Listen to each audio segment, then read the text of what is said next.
Hi there, welcome to my views and news. Four news stories. Firstly, Tefera Mamo, Fano, commander, former chief of Amhara Special Force, talked about negotiations with the government. What did he say? Because these days we are hearing reports of talks between the government and one Fano group. Not one, three Fano groups rather. Secondly, Mekelle mayor led a demonstration in Mekelle yesterday. Hundreds of people gathered, and Mekelle mayor spoke in the city, addressing the participants. Getachew spoke as well. Did a video on what Getachew said yesterday. Mekelle mayor sent a very strong message to those who want to dismantle Tigray interim government.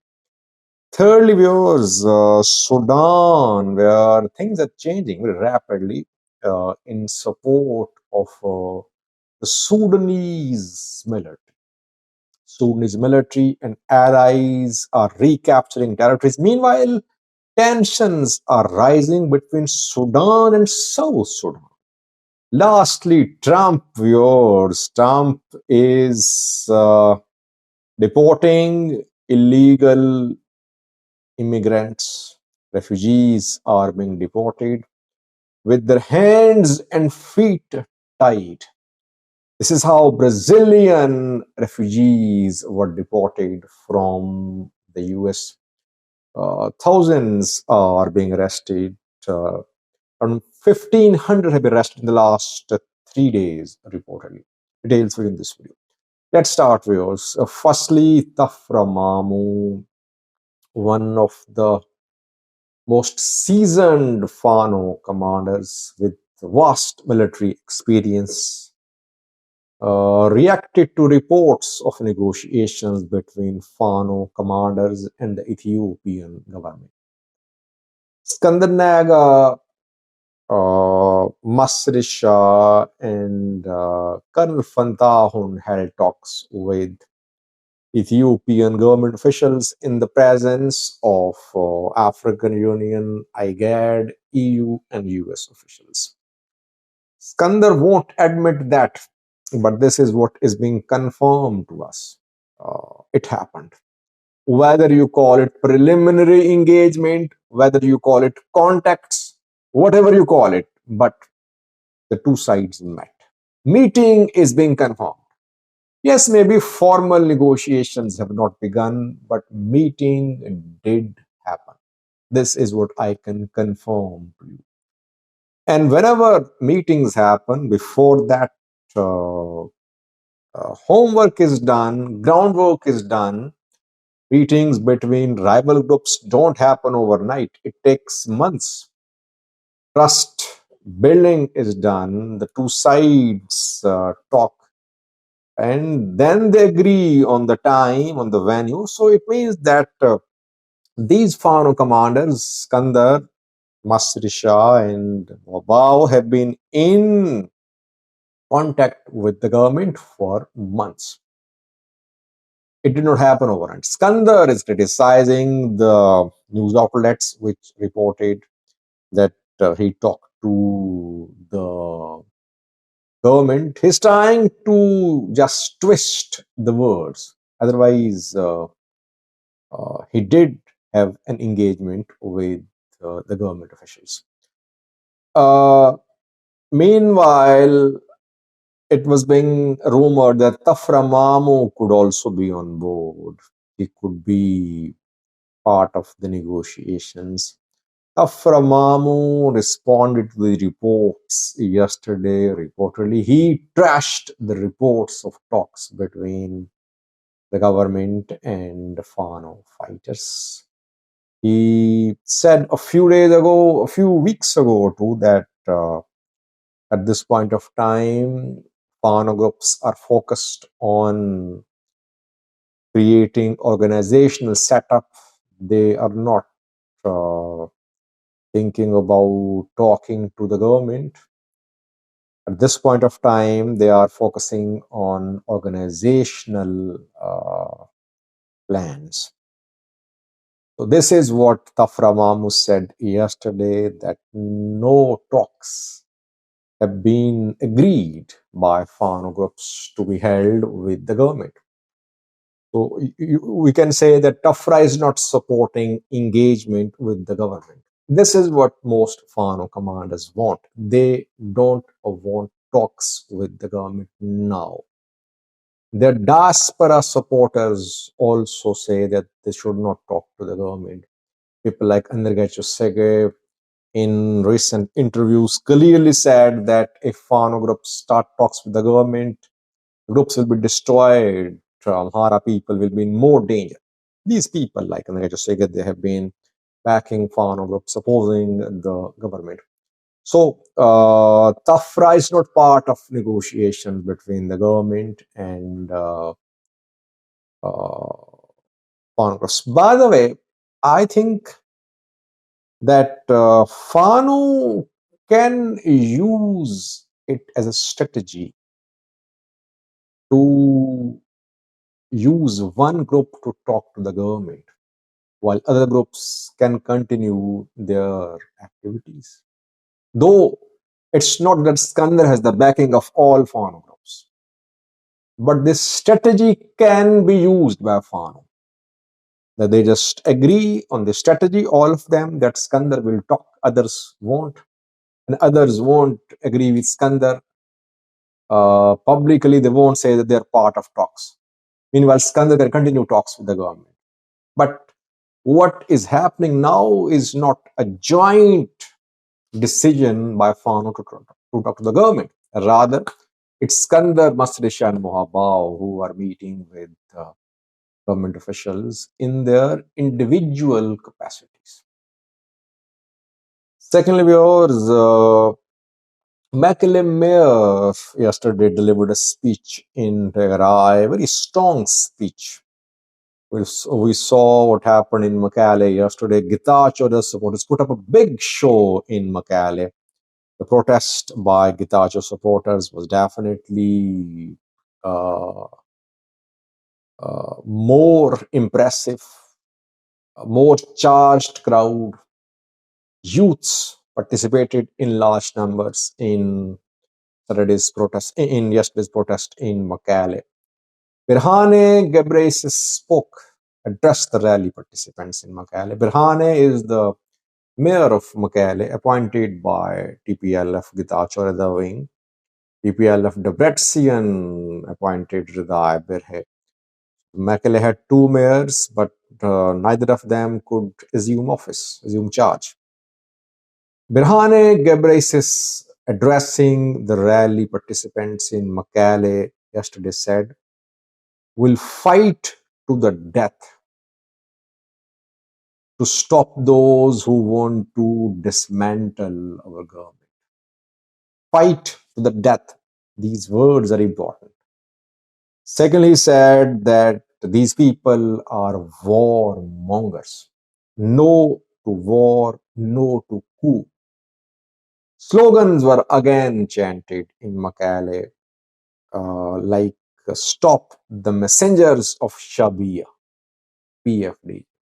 Eritrea was mentioned in protests in Adegarat 2 days ago by youths. Youths in Adegarat accused TPLF and some TDF generals of backed by Eritrea.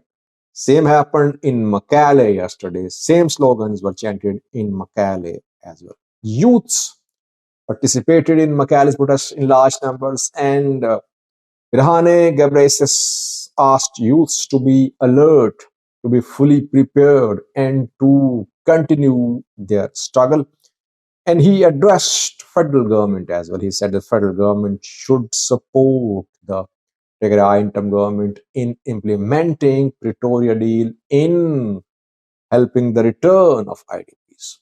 So Getachew and his supporters are publicly saying that they won't back down. When they say they'll fight to the death, it means they will do whatever they can. Even if it amounts to taking up arms, they won't hesitate. But they won't let this government be dismantled. This is the situation in Tigray.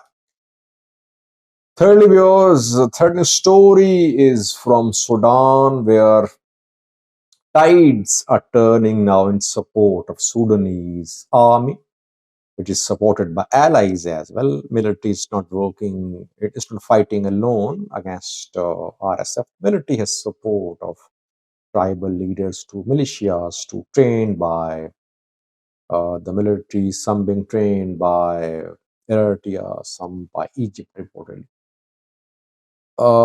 Military has taken back the control of the route to military headquarters.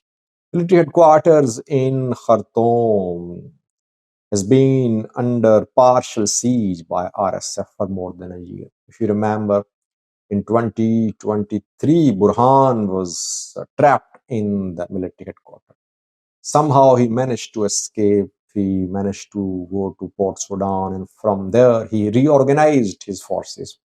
And Burhan returned to military headquarters in Khartoum 2 days ago. He was seen there. This time he managed to return safely. RSF has been pushed away from the military headquarters. It's a big victory for the military. Secondly, large parts of Bahri to the north of Khartoum have been retaken by the military. Al Jaili oil refinery has also been retaken by the military. So RSF fighters are being pushed towards Darfur, I think. And they have been pushed out of Jazeera state too. They could not enter Kassala or Gadaref. They're nowhere in Port Sudan, and now they're being pushed from Khartoum to the western part of Sudan. Meanwhile, tensions are rising between Sudan and South Sudan. If you remember, after Sudan military took control of a city in Jazeera state, some South Sudanese people were killed, allegedly by Sudanese military. Sudan military accused them of supporting RSF. South Sudan protested. Uh, asked it asked Sudan's military to agree to an investigation led by African Union into the death of South Sudanese people in Sudan. And we saw revenge attacks on Sudanese refugees in South Sudan too. Sudanese government did not agree to this proposal by South Sudan government. So tensions are there. There are tens of thousands of Sudanese refugees in South Sudan. Meanwhile, South Sudan is considering the recognition of a referendum held in Abyei, which is contested territory between Sudan and South Sudan. In 2013, a referendum was held in Abyei, and Ngok Dinka, which is a dominant group there, voted to join South Sudan. South Sudan's cabinet is due to meet to recognize this referendum. If it does, it means that it will try to make Abyei part of South Sudan. That could lead to serious tensions. Sudan's government is warning South Sudan against recognizing the referendum held in 2013. So tensions are there. Lastly, viewers, Trump is after refugees. Thousands are being arrested in the last 3 days, Friday, Saturday, Sunday, not last 3 days, but on weekend. On Friday, Saturday, and Sunday, in 3 days, 1,500 migrants were arrested. They are being sent back to their countries. Brazilian refugees, illegal refugees, were sent back to Brazil with their hands and feet tied. This is how they were packed up in planes, and they were then sent back to their country. Colombian government closed its airspace. It said it will send a plane to receive its people. It won't let its people be tied and then just sent back to the country. on US military plane. So it closed its airspace. Colombia sent a special plane to the US to take back its citizens. Trump, after that, imposed some tariffs on Colombian products which enter American market. So the decision of return of refugees by force by the US is going to lead to tensions between the US and some other countries. But Trump is adamant. He wants to send back as many as he can. So you could see more detentions, arrests of refugees illegally residing in the US in coming days. Thank you for watching.